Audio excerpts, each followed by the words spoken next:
Good morning guys!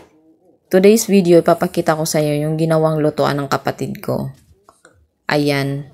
Yung ginagamit niya dito para sumindi guys or magkaroon ng apoy. Yung used oil. Kahit anong used oil, kahit yung pina-change oil pa siya or mga pinagprituhan, pwede nyong gamitin yan. So, yung ginawa niya, sinala lang niya, tapos nilagay niya dyan mismo sa paglalagyan ng oil na yan. Yan lutuan na yan guys, pinagawa rin niya yan. Pinasadya niyang ginawa. So, yan yung lalagyan ng oil. Tapos, meron siya dyang parang faucet. Tapos, yung oil na doon, dadalo yan, papunta dito sa kalan na yan. So, ipapakita niya yan. Yan, bubuksan niya ng konti yung faucet na yan para yung oil pumunta siya dito. Tapos, dediretso yan hanggang dito sa lutuan. Ang galing nga ng pagkagawa guys eh. Matipid siya. Pwede siyang substitute kung halimbawa wala kayong gasol, ganun. So, inayos niya muna yon yung pinaglulutuan, pinag-aanuhan ng apoy. Ayan. Tapos, ngayon, lalagyan na niya ng, or sisindihan na niya ito. Yan. Ang galing ng pagkagawa nito guys. Ayan. Gusto ko ring magpagawa ng ganyan.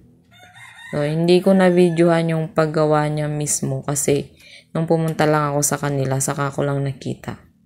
So, sabi ko interesting to. Kaya binidyo ko siya. So, sinindihan niya yon. Nilagyan niya ng papel para sumindi. So, yung papel, pinatuluan niya rin ng konting mantika para talaga mag-ano yung apoy.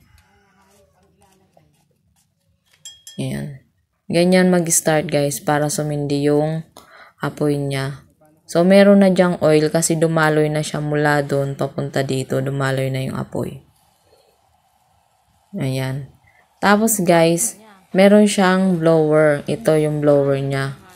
Yan. Nakasaksak yan. Yan. Yung blower na yun, yung hangin niya, dadaloy dyan sa tube na yan. Tapos yan yung mag-blow siya dito para yung apoy niya is lumakas. Ayan. Ayan na. Kung titingnan mo guys, napakasimple lang niya. So, ayun, nakasaksak yung blower na yan. Tapos yun, meron din yung controller. Pwede mong lakasan yung buga ng blower pero ring hinaan. Yung medyo matagal lang nito yung pagpapaningas ng apoy. Pero kapag once na numingas na yan, pwede ka na magsalang ng lulutuin mo. Nanggaling nga guys eh, na-miss ako dyan. Tapos ang maganda guys, pwede mong gamitin yung mga used oil na instead itapon mo siya, pwede mo siyang gamitin dyan. Ayan, hinihinaan niya o nilalakasan. So, ayan siya. Ayan, nagsisimula na siyang magbaga. Oh, yung mga used oil, kagaya nung halimbawa, mas magandang gamitin guys.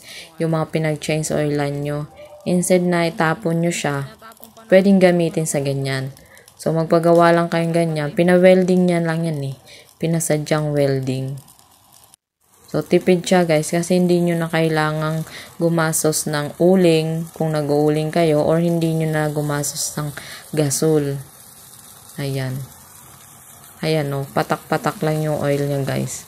So, nagningas na siya o. So, kapag halimbawang ningas na siya, wala na yung ano na yung papel, pwede na kayong magsalang para hindi iitim yung kawali or yung kaserolang isasalang nyo. Pag ganyan na yung apoy guys. Kasi kapag yung umpisa pa, kapag nilagay nyo na may papel pa, iitim or magkakauling siya. So, ayan ginawa niya. So, naluto ito guys. Itong manok na yan, naluto yan dyan lang. Tapos yung oil na madaming, yung kasing dami ng oil na nilagay niya. Hindi man nga puno yung parang latang yan. Ayan, nilagyan niya ng ganyan guys kasi mahangin doon sa kanila. Probinsya kasi yung sa Nueva Ecija. Marami sa palayan siya. Nilagyan niya ng papel guys kasi yung patak nung mantika is nililipad, hindi na shoot dun sa bilog na yan. Kaya nilagyan ng kapatid ko nung papel. Ayan, ina-adjust niya yung apoy, ay yung hangin. Ayan. So, ayan siya guys. Ang galing, no? Ayan, no? Patak-patak lang. Thank you for watching guys. God bless everyone.